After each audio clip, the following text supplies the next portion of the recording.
Bien, je vais rencontrer maintenant Anthony et Christophe. Alors, Christophe, Anthony, c'est... Anthony et Christophe. Et du coup, Christophe, merci de m'accueillir. Alors, ce matin, je suis allé donner à manger aux Lémuriens, sur l'île des Lémuriens. J'ai tout préparé moi-même, très bien.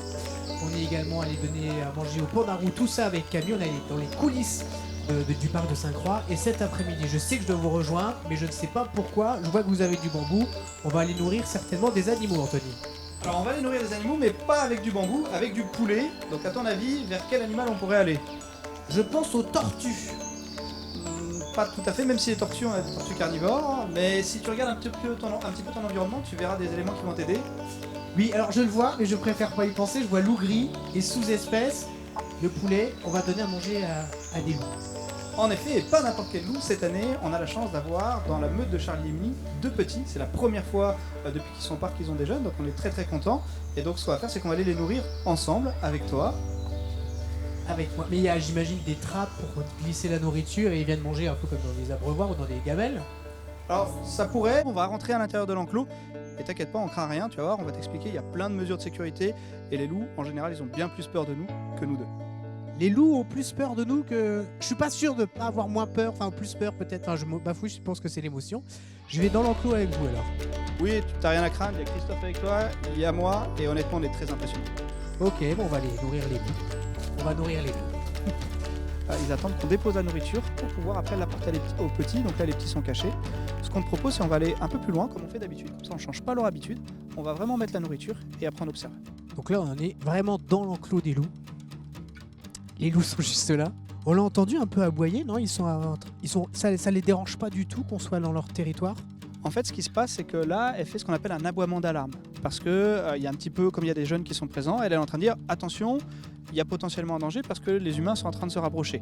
Donc ça veut dire aux petits, bougez pas. On fait ça régulièrement, hein. Nous on vient les nourrir 3-4 fois par semaine en temps normal, mais là comme il y a des petits, on les nourrit quasiment tous les jours.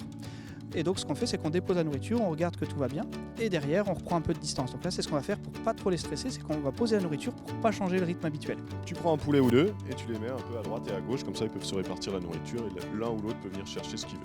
Tu peux jeter vers eux. C'est qu'il prend à manger pour le rapporter. Donc si tu jettes vers Minnie, Christophe va faire un beau lancer vers Minnie, elle va peut-être prendre, enfin elle s'éloigne un peu. Là la priorité des loups c'est leur petit, donc Minnie elle arrive, Charlie aussi, toi Charlie il a déjà plus de nourriture, ils partent et ils amènent aux petits. Donc ce qu'on va faire c'est qu'on va vite poser les morceaux ici, comme ça nous on va se reculer et peut-être qu'on aura de la chance. On n'a pas encore parlé, mais pourquoi vous avez des bâtons? Alors en fait on a des bâtons tout simplement parce que les loups sont très impressionnés par la verticalité. Donc le fait que par exemple si le loup s'approche, tu lèves un peu le bâton, en fait il reste à distance. Si on s'accroupit, eh bien en fait on perd cette verticalité et donc ils vont venir beaucoup plus proches de nous. Donc là ils sont 4, hein. Il y a les 2 parents, 2 enfants. Et ils sont en train, on a vu les 2 parents récupérer justement la nourriture pour aller la ramener aux enfants. Alors c'est à partir de combien de loups qu'on peut parler d'une meute? Ben en fait là on a vraiment la meute idéale, c'est-à-dire qu'une meute dans la nature c'est avant tout une famille. C'est donc des parents, un mâle, une femelle, Charlie et Minnie, qui se plaisent et c'est le vrai amour entre eux deux, c'est vraiment incroyable, on a vraiment une alchimie qui est magique.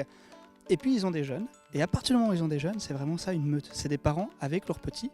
Et souvent ce qui peut se passer dans la nature, c'est qu'il va y avoir après d'autres portées, les petits vont partir, donc par moment ils reviennent avec les parents, par moment s'éloignent, ils ont une dispersion qui n'est pas aussi radicale que ce qu'on pensait pendant très longtemps, et c'est ce qui va se passer dans beaucoup de meutes en fait, et donc c'est vraiment pour nous très très intéressant d'être témoins en fait de la création de cette meute, de cet amour vraiment qu'ils ont tous les deux. Ils passent beaucoup de temps ensemble à se faire des papouilles, des léchouilles. Charlie c'est un papa incroyable, il venait à l'entrée de la tanière pour essayer de checker les petits à l'entrée, parce qu'il n'a pas le droit de rentrer dans la tanière au début, parce que les petits sont tout petits, donc la mère les surprotège, mais on voyait que lui il était vraiment très très intéressé.